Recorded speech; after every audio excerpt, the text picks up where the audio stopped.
Hola, muy buenas a todas y a todos. Estamos de vuelta. Este es el segundo programa de Qué grande es el cómic. Queremos empezar dando las gracias a las personas que nos habéis acompañado y escuchado en nuestro primer programa, el que dedicamos al tebeo Basura de Derf Bagderf. Algunas de estas personas han descubierto al autor norteamericano gracias al podcast y por ello nos congratulamos. Ya sabéis que si os apetece decirnos algo, hacer alguna sugerencia, criticarnos, lo que queráis, podéis escribirnos al email que indicamos en la descripción del programa. Hoy volvemos a salirnos de lo obvio. Analizaremos una obra que, aunque triunfó en los festivales de cómics, no se ha quedado como nosotros creemos que merece en el imaginario colectivo. Por ello, queremos rescatarla y reivindicarla. Se trata de una revisión muy peculiar de un cuento clásico que todas y todos hemos leído alguna vez. ¿Cuál es? Pues os lo develaremos después de escuchar nuestra sintonía. Arrancamos.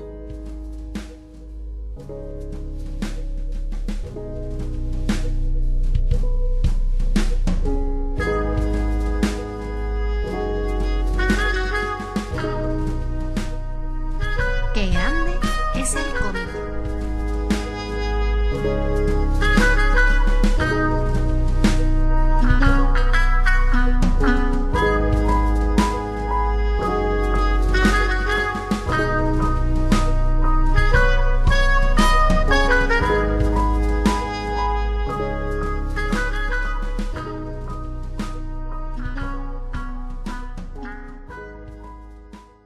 Pues sí, como os podíais haber imaginado, hoy vamos a analizar el cómic Pinocchio, o Pinocho en español, de Vincent Pagonot, más conocido por su nombre artístico, Winchulls.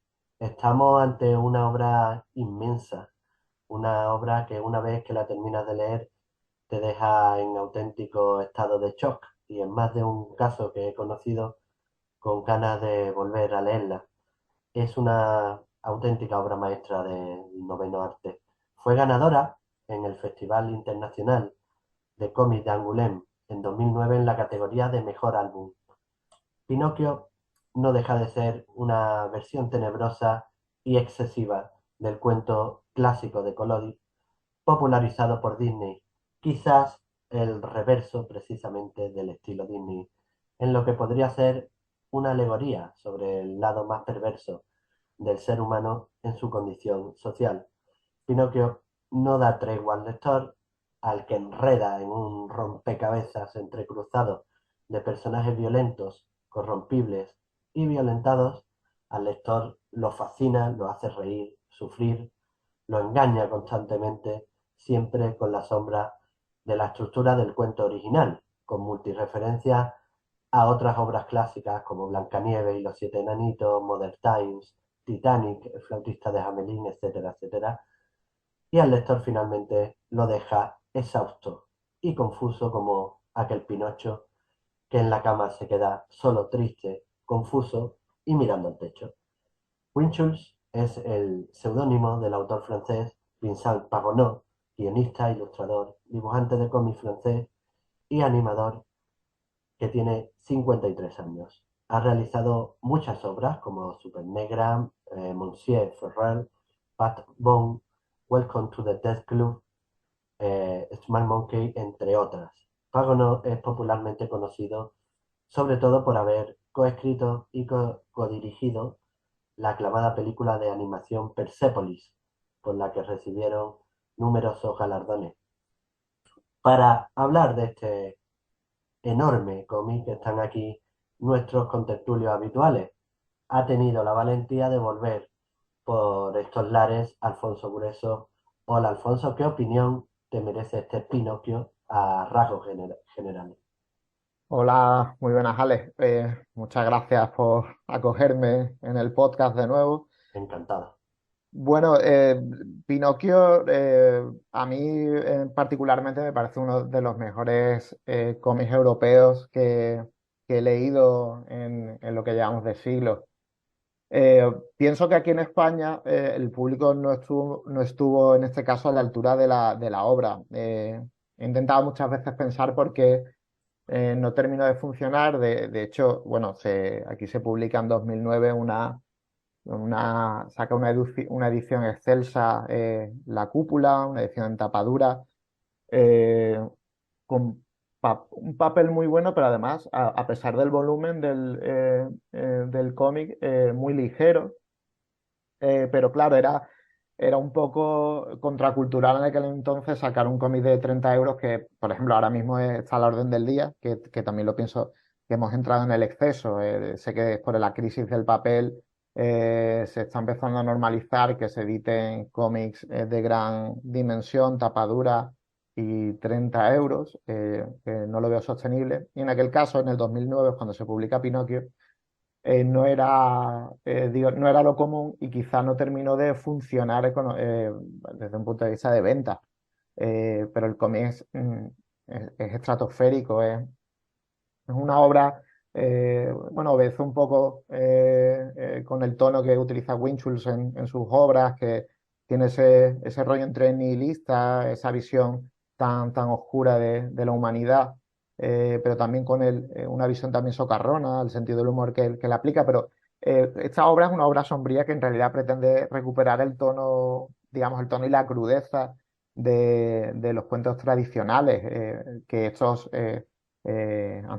bastante antes de la llegada de Disney, la principal pretensión que tenían era a los niños, en general, ponerlos en avisos de nuestra situación de desamparo frente al mundo y que nos rodea y al que realmente nos enfrentamos. Entonces, digamos que utiliza un clásico como Pinocchio de Collodi, que bueno, realmente no se parece, salvo en el tono negro, quizá, al original, salvo guiños y tal, porque esto en realidad es digamos, una amalgama de influencias lo que termina construyendo este Pinocchio.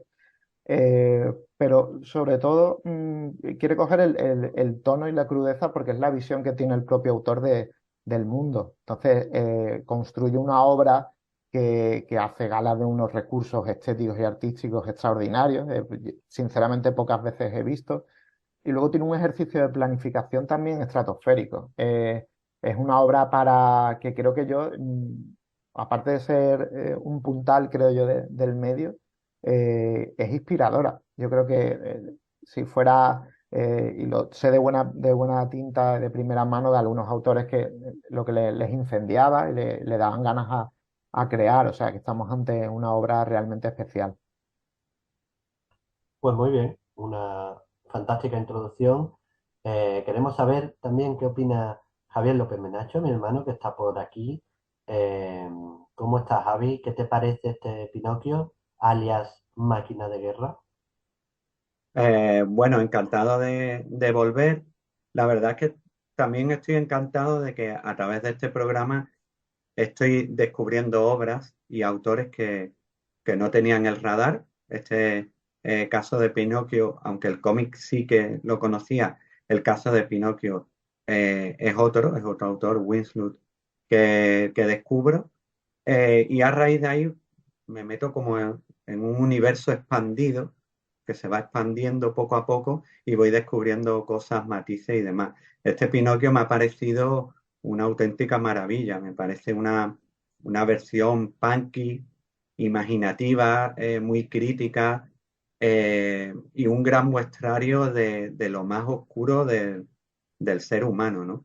Creo que a través del humor negro, eh, el autor nos conduce por unas peripecias de una máquina de guerra, que es realmente este Pinocchio, un Pinocchio de metal, sin ningún tipo de emoción, que va deambulando por el mundo y va descubriendo o sufriendo en sus propias chapas, ¿no? En su propio metal, toda la crueldad del ser humano.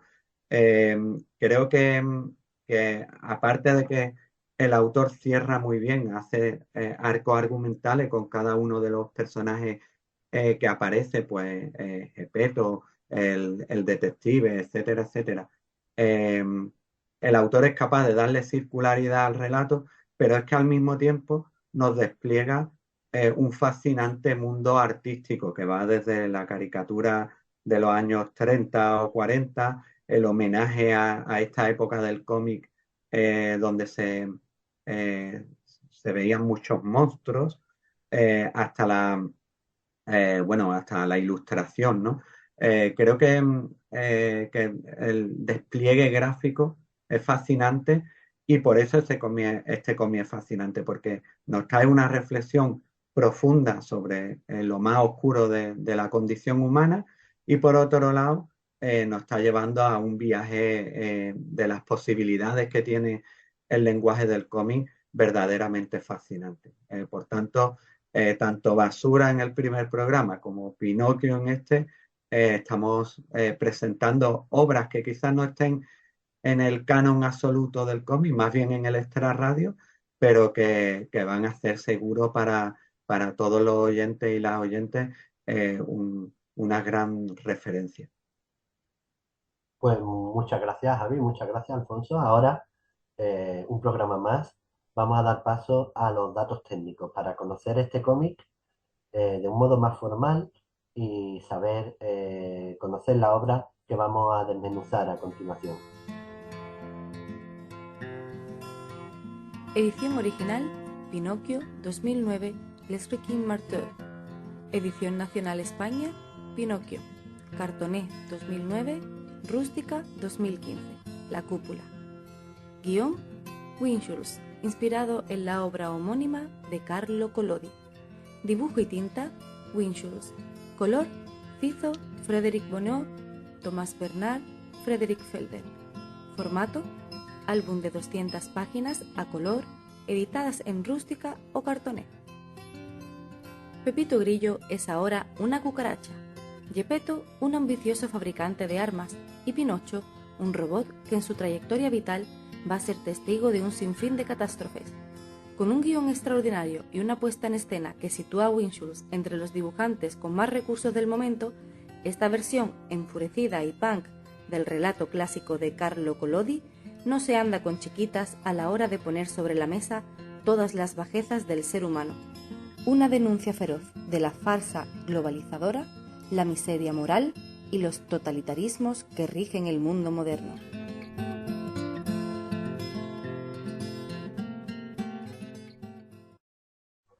Bueno, pues Pinocchio es una obra del 2009, editada en España en el 2009. Ya han pasado 14 años, que se dice muy pronto. Y quiero hacer hincapié en un dato importante. Cuando se publica Pinocchio, el mundo y sobre todo España está envuelto en una crisis socioeconómica brutal, ¿vale? A Francia también llega, que el autor es francés. Después volveremos a este contexto porque es muy importante para entender el nihilismo que desprende la obra. Vamos a ver antes qué pasó en el año 2009. En el año 2009, Barack Obama, de 47 años, se convierte en el primer presidente negro de los Estados Unidos y celebra el triunfo de la esperanza sobre el miedo en un momento en que el país de Estados Unidos se ve confrontado a dos guerras y a una gran crisis económica. También en Estados Unidos el constructor de automóviles General Motors, que mantuvo durante 77 años el primer puesto mundial como constructor de automóviles, se declara en quiebra. En España, ETA reaparece asesinando a un policía nacional con un coche bomba. El financiero Bernard Madoff es condenado a 150 años de prisión por un fraude de unos 50.000 millones de dólares, lo que lo convirtió en la mayor estafa llevada a cabo por una sola persona en la historia de Wall Street. Michael Jackson fallece en una mansión alquilada en Bel Air, en Los Ángeles. En Japón, el Partido Demócrata, principal fuerza de la oposición, se impone ampliamente en las elecciones y pone fin a 54 años de gobiernos conservadores. En Sevilla, España, es asesinada la joven de 17 años Marta del Castillo. La red social Facebook, creada en 2004 por un estudiante de Harvard, pasa el umbral de los 350 millones de inscritos. Y muere Iván Zulueta, cineasta maldito español. Bueno, eso pasó en el año 2009 y venga, voy a empezar yo. Por empezar, de algún modo, creo que Pinocchio es un TVO casi inabarcable. Es que es enorme. Habla de la codicia humana, del heteropatriarcado feroz, del capitalismo salvaje, de la alienación laboral, de la industria armamentística, de las malas compañías, de la corrupción, etcétera, etcétera. Es una estampa del ser humano desesperanzadora, pesimista, desesperante, dura, cruel, doliente, salvaje. Creo que hay una, no sé si estaréis de acuerdo, hay una movida que le hace muy especial a Pinocho, y es que el hecho de adoptar ese dibujo tan cartoon, de estilo tan antiguo, el rollo de las tiras de prensa dominicales, americanas, donde nació el cómic, rollo Yellow Kid, Crazy Cat, Winnie the Pooh o Mickey Mouse, lo hace incluso más salvaje por la dualidad esta que tiene entre ese estilo amable y cartoon y lo que te está contando. ¿Cómo veis esto? ¿Estáis de acuerdo? Pues mira, sí, en realidad ese contraste es buscado conscientemente. Vincent Pardot dice muchas veces en sus entrevistas que él muchas veces parte de su material, su nacimiento es el recuerdo que tiene de de sus primeros impactos con Disney. O sea, de la visión una visión deformada de las primeras obras de Disney, de largometrajes, desde el prisma de un chaval o un niño muy pequeño, que las veía como algo oscuras, que sí es cierto que si repasas los inicios, incluso pensando en Blancanieves y tal, tiene ciertos ramalazos oscuros que causaban cierto impacto. Luego, en la parte estética, aparte de beber, creo que yo, de todos esos autores, yo también le veo una mezcla también de autores que tiran también de ese rollo, rollo Gary Baseman o Dave Cooper, un poco ese tono que lo convierte, digamos que aúna visualmente un poco su espíritu, que es el de contestatario, pero siempre desde el sentido del humor. Lo que pasa que es cierto que es tan desasosegante, llega a ser tan desasosegante lo que es cómo formula todos esos temas en el cómic, porque digamos que si se pudiera hablar de ritmos en el cómic, es endiablado en el caso de Pinocchio porque no para. Es decir, nosotros seguimos a Pinocchio, bueno, que es básicamente un cascarón vacío, es como bien había dicho Javi, es una máquina de la guerra que, bueno, por circunstancias cortocircuitas, las circunstancias son esa visión oscura de Pepito Grillo, que es una Pepito cucaracha, un tipo con una verborrea y alcoholizado brutal, que provoca que Pinocchio empiece a actuar de manera arbitraria, errática, pero sigue siendo un cascarón vacío. Y ese cascarón vacío que cobra vida y empieza, digamos, a moverse, empieza a traer alrededor suya todo tipo de desgracias y sobre todo tipo de personajes. Y esa eh, lo que lo convierte en un ejercicio tan brutal de planificación es que absolutamente todos los personajes con los por los que se cruza la vida de Pinocchio, ya sea directamente o tangencialmente, tienen un cierre. Es decir, a lo largo del cómic desarrolla las peripecias de Pinocchio y todas las consecuencias del cruce de este ser metálico con estos personajes a lo largo de la historia. Y luego lo hace para rizar más el rizo, imprimiéndole diferentes estilos estéticos, comiqueros para cada uno de ellos. Por ejemplo, las intervenciones, el cómic, bueno, hay que decir lo que es importante y además también denota una muestra de talento descomunal de Vincent Pardot, es que el 70 o 80% del cómic es mudo.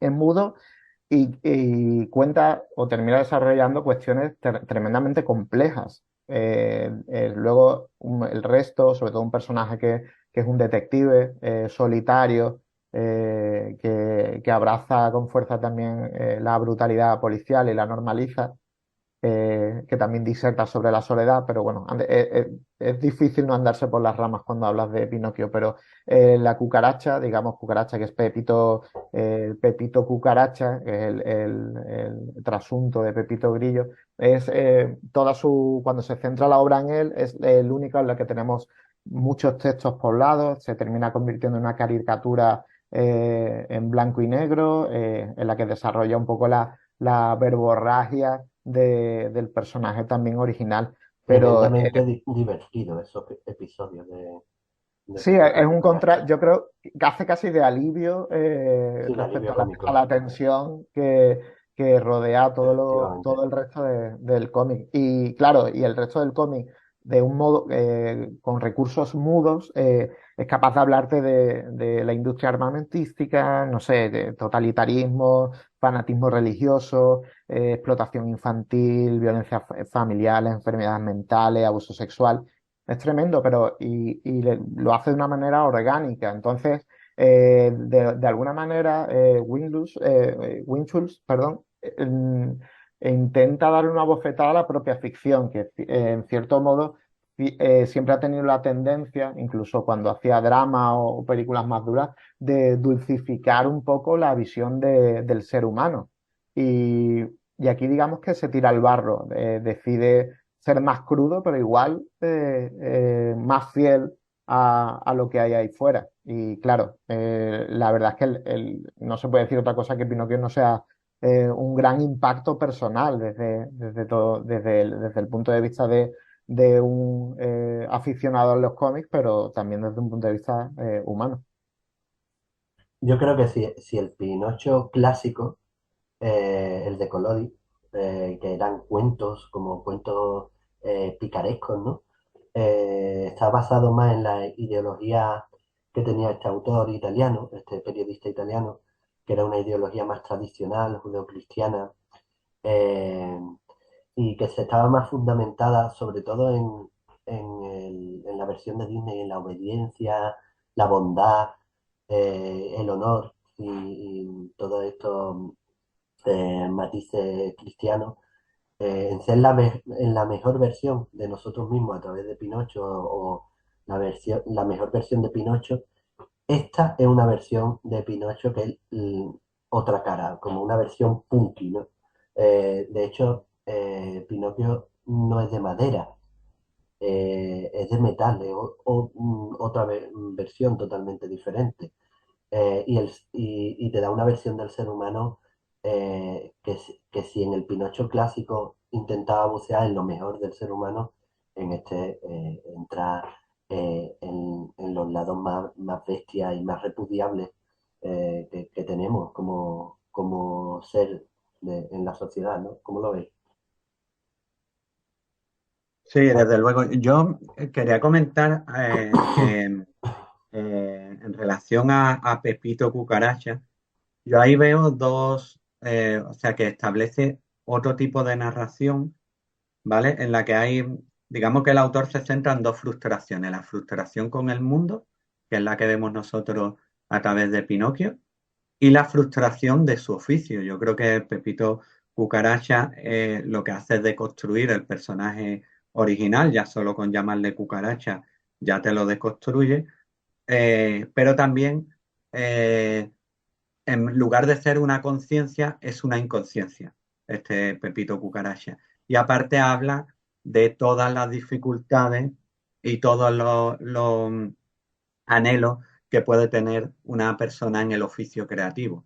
Él va buscando, digamos, pues desde la realización a la notoriedad y tal, pero todo se le frustra, todo le va mal y finalmente pues se entrega a la bebida, se entrega pues digamos a una vida pasiva, fracasada, etcétera, etcétera, en la que yo creo que caricaturiza un poco todas las frustraciones de los oficios artísticos, ¿no? Hay un Hay momento, una tira, perdona Javi que te he cortado, hay una tira súper divertida que está Pepito Cucaracha leyendo Dostoyevsky El idiota, y la está leyendo así rollo, venga, me voy a motivar, esto me va a llevar a escribir en la máquina de escribir, y cuando llega está totalmente en blanco y la destruye y se va a ver la tele totalmente frustrado. Es muy divertido. Le quita todas las ganas de escribir realmente cuando lee a los maestros. Sí.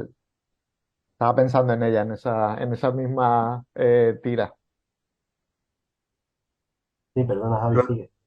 luego no sé si os parece, a lo mejor está traído ahí por los pelos, pero me ha recordado esta obra a Inteligencia Artificial de Spielberg, en el sentido de que el personaje principal está como perdido, divagando, y en ese deambular por el mundo encuentra toda la miseria humana, ¿no? Con la diferencia que en la inteligencia artificial el chico era como muy llorón, ¿no? Era muy sentido, y este es totalmente aséptico. Bueno, y probablemente las intenciones también son diferentes. A mí la sensación es que Winchulz quiere desbarrar, o sea, además el apunte que has hecho estaba muy guay, hablando de Pepito Cucaracha, porque para hablar un poco de su profesión, del tema creativo, sobre todo su autor, Vincent Parado, que ha estado, mi sensación particular es que no termina de estar cómodo dentro del ámbito del cómic. Él tiene ambiciones mayores, o sea, estamos hablando de que él ha estado a camino entre el audiovisual y el cómic durante bastantes años, pero el problema es que no ha terminado tampoco de asentarse en el mundo del cine. Por un lado, su colaboración con Marjan Satrapi en las adaptaciones de Persepolis y de Pollo con ciruelas, creo que se llama también 2011, eh, fue un acicate más para terminar volcándose en el medio audiovisual, porque, a ver, tenemos que ser claros, el mundo del cómic es muy precario, incluso en Francia y Bélgica, que es un mercado de los más potentes. Mira, hace poco, mira, me viene súper bien. Alex de la Iglesia estuvo en Sevilla en el Festival de Cine Europeo y dijo una frase que es muy significativa y habla un poco del medio y de esa desesperación. Eh, Él decía algo así como que si se ganara más dinero y tuviera más talento, dice algo así como me habría dedicado a los Ah, tebeos sí, y sí, no al al campo. cine. Claro, estamos hablando de un trabajo solitario, mal pagado, que necesita una enorme cantidad de tesón, de trabajo y de talento también. O sea, el talento es indispensable. Y para colmo, vas a estar toda tu vida bajo el escrutinio de gente mucho menos talentosa que tú y que apenas sabe ni escribir. Sí, perdonad que sea crudo, pero la crítica, por ejemplo, en España es desastrosa la literatura que genera. Entonces, mi sensación es no ha dejado el mundo del cómic por una cuestión práctica, porque hasta 2020 no vuelve a hacer un largometraje de imagen real y ya él como director absoluto. Y además le sale una película relativamente fallida de género, ¿vale? Que se llama Hunted. Entonces, digamos que el Pepito Cucaracha es probable que, que sea un reflejo de sí mismo en muchos aspectos. Y, hombre, claro, al final termina siendo una obra mucho más poliédrica de lo que podíamos sospechar en un primer momento. Claro, ocurre una cosa con Satrapi. Él ha hablado muchas veces de las dificultades que ha tenido en la financiación, en conseguir financiación para los proyectos, porque su relación con la creadora de Persepolis es que compartían el mismo taller, y de ahí le viene la relación que tienen ellos. Y en las entrevistas que yo he estado leyendo últimamente, él critica una y otra vez que no puede lanzar cómodamente sus proyectos cinematográficos, y yo creo que quizás sea por el género. El género de la animación no es un género convencional, digamos, y que es más complicado de encontrar la financiación para tirarlo adelante. Y creo que esa frustración la plasma en Pinocho. Sí, quería comentaros también que no sé si os parece que esta obra, por las circunstancias en las que se crea y el tiempo en el que está enmarcado, no sé si os parece también un poco como una crítica a la promesa eh, rota de la globalización. Él lo dice, él habla de mundialización Exacto, es en su las tema, entrevistas. es una preocupación, lo dice en las entrevistas, es cierto, pues yo creo que das en el clavo.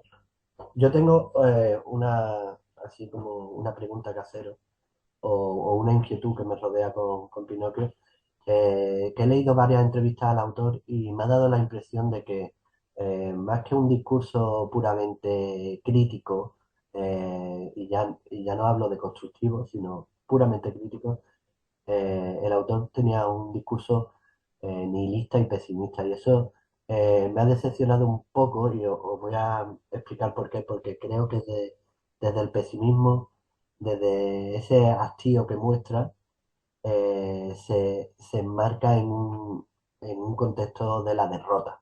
Entonces, me parece peligroso enmarcarse en la derrota porque de la derrota a posiciones más reaccionarias hay un pasito que mucha gente, vamos, muchos autores lo han cruzado alguna vez y eso es una inquietud que tengo yo ahí con este autor, aunque les reconozco también lucidez, lucidez en sus críticas y, y en exponer problemas que socialmente están a la orden del día.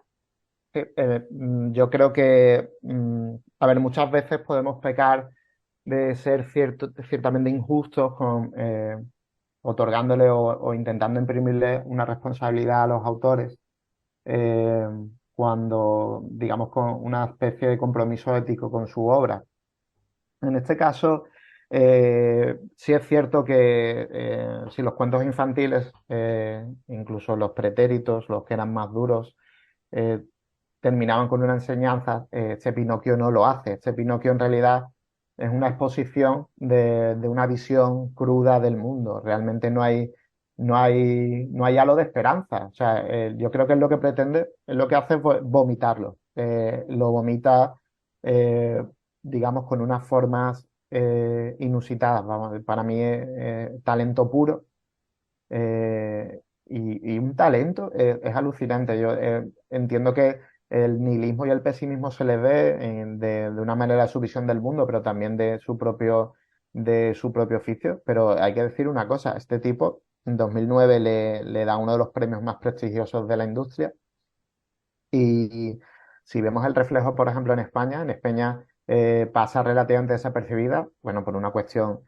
también, yo lo achaco también a una cuestión económica, porque no todo el mundo se puede pillar un cómic de 30 euros, lo que deja también al sector de prensa y divulgación también como poca cosa, porque al final, cuando las grandes obras no pueden pasar desapercibidas por cuestiones de este estilo, ¿vale? También habla de la precariedad del medio. Luego en 2015 se vuelve a editar en un formato más barato, en rústica, un poquito más barato, ya a lo mejor en 2000, era 2015, pues se podía asumir. Entonces hay un eco, pero claro, ya no era una novedad realmente y no tiene todo digamos, no tiene todo el recorrido que debería haber tenido una obra así. Entonces, no ha vuelto a publicarse una obra de Vincent Paradó aquí en España. Es brutal. Desde 2015 no hay nuevas ediciones de Pinocchio. Solo está la de 2015, pero y además es que solo se ha publicado en España Smart Monkey, que se publicó en Francia en Cornelius 2004 y aquí unos años después, antes de Pinocchio, si recuerdo bien. Y solo Pinocchio, y estamos hablando de que es un tipo que luego ha publicado 5 o 6 obras. Evidentemente no ha podido dar el salto al audiovisual, entonces ha estado intercalando obras en el mundo del cómic con, sobre todo, cortometrajes adaptando sus obras. Sí es cierto que en 2020 igual le cambia el paradigma porque ha podido estrenar una película solo y luego en 2000 creo que tiene proyectada una de animación, otro largometraje, pero la cuestión es que se queda ahí casi a regañadientes y ni siquiera en Francia ha vuelto a tener reconocimiento. Y lo que es alucinante es que el recorrido de Pinocchio ha condicionado posteriormente que no se haya publicado absolutamente nada aquí en España. Y estamos hablando de un talento absolutamente indiscutible. Entonces, es normal que incluso con el paso del tiempo, y además se lo ve en las entrevistas, que tenga esa visión absolutamente ceniza de la realidad. Es que digamos que no termina de verle el final al túnel. Entonces, claro, yo entiendo, muchas veces desde la responsabilidad social, es decir, tú eres un autor con visibilidad, se pueden construir discursos y convertirlos en algo positivo. Pero esta sacudida, lo que me dice a mí es que es un autor que habla desde la verdad, desde la transparencia. Entonces yo, digamos que les traigo otro tipo de jugo a una obra y a una autoría de esta dimensión. Yo entrando en el trapo de lo que ha dicho Ale, yo recomendaría hacer una anotación de lo que nos ha parecido la obra leído, una vez leído, y luego una vez leído la entrevista, porque seguramente la percepción te cambie de la obra solo por lo que ha dicho el autor de la obra. Y muchas veces los autores van construyendo el discurso a posteriori, le van agregando matices que tienen que ver con su vida personal y con su experiencia, y eso hace que se tergiverse un poco cuál es el sentido de la obra. Yo, por ejemplo, siendo la obra, pues todo lo que habéis dicho, una obra macabra, ceniza, una obra depresiva, una obra dura, sí que llegué a interpretar el final como una especie de toma de conciencia o de shock emocional que te abre los ojos, ¿no? Entonces,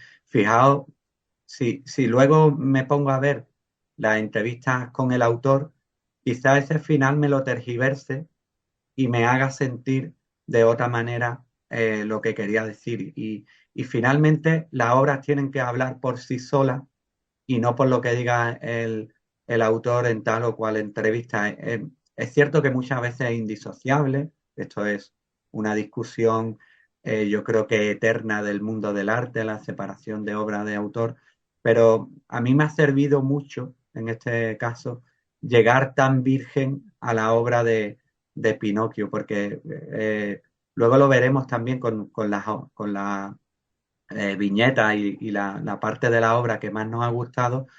Yo sí que hay momentos en que le he visto un halo de luz, pero eso ya lo veremos a posteriori. Contestando a Ale, lo que querría decir es eh, que bueno, que nos hagamos la impresión a partir de la obra y luego la contrastemos y quizá en el término medio podamos encontrar el espacio adecuado.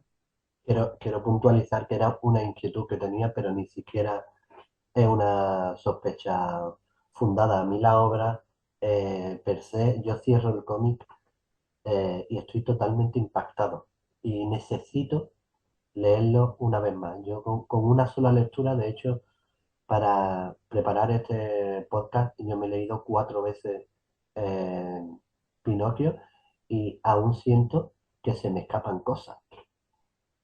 Sí, y luego tiene una cosa que es fundamental, que al final te incita a pensar, te empuja a pensar realmente, porque pone sobre el tapete, y además de una manera muy gráfica, muy contundente, muy impactante, problemas que llevamos adheridos a la piel como sociedad, décadas, siglos, pero lo hace de un modo que a través del impacto te puede empujar a una profunda reflexión sobre lo que somos como conjunto.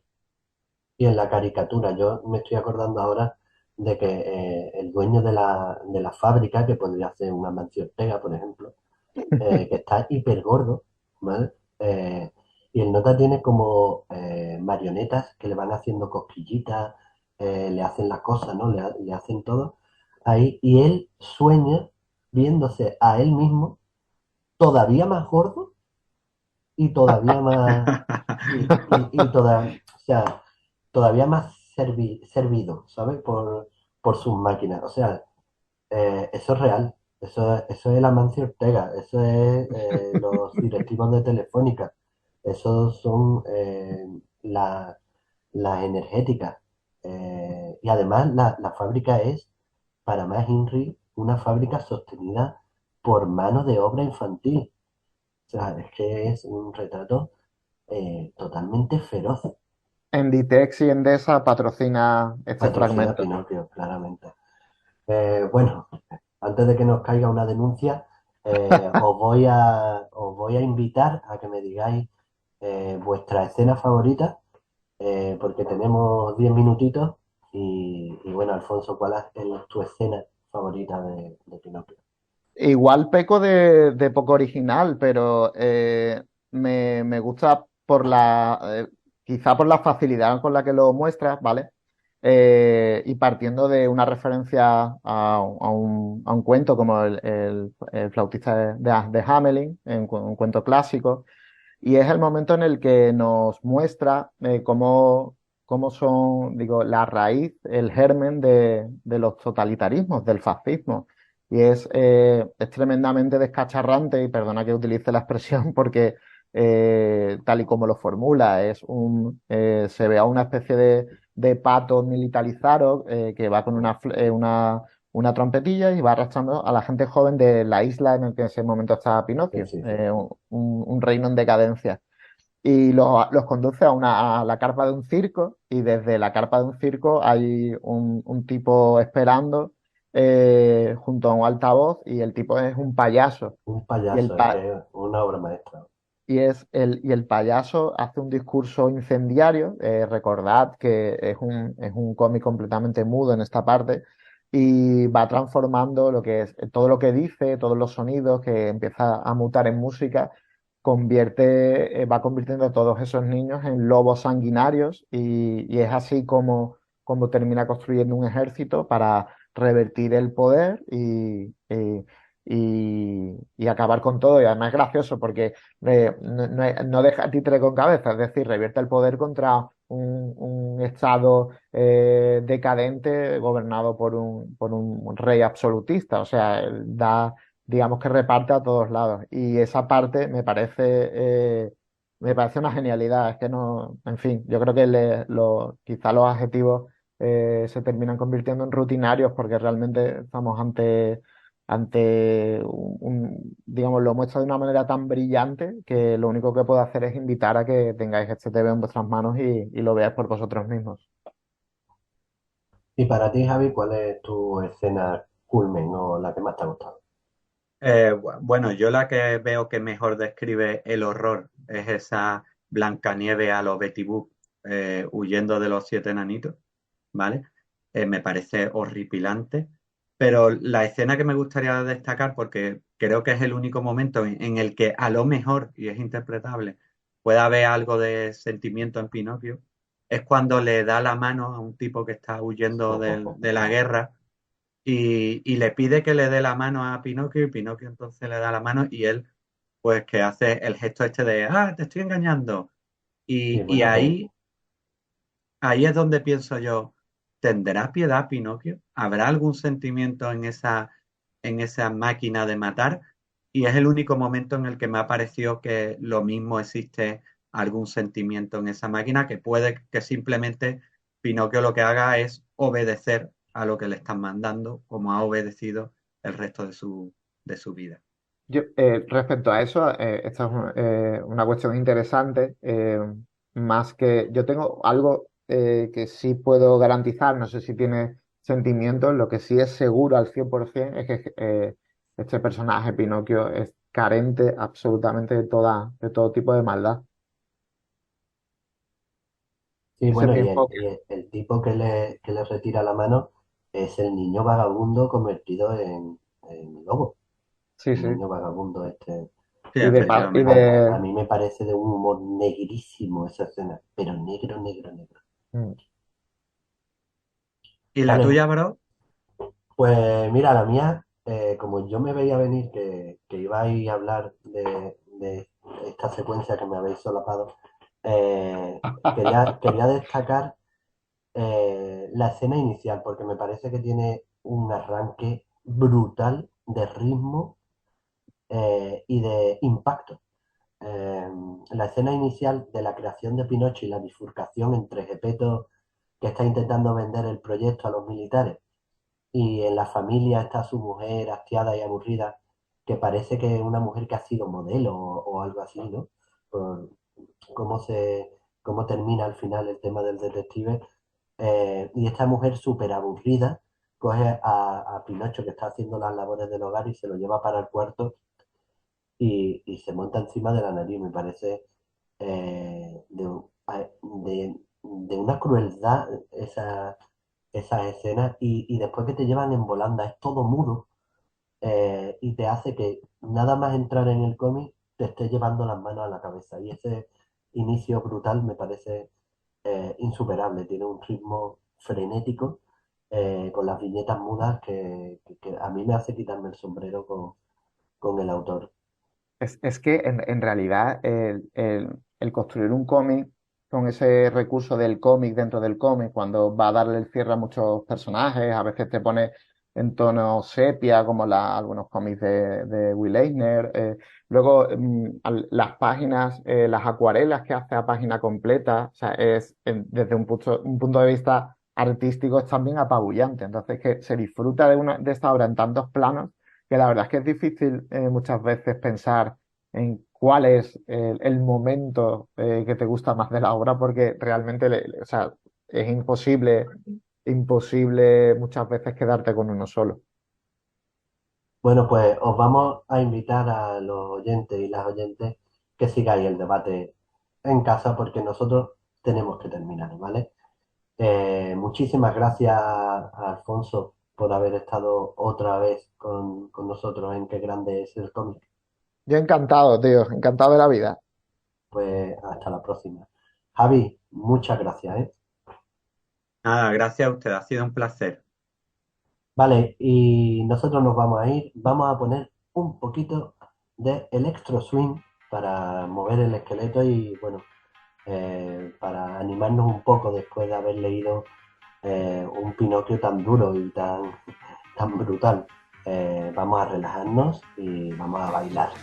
Hasta la próxima, hasta el próximo programa de Qué grande es el cómic.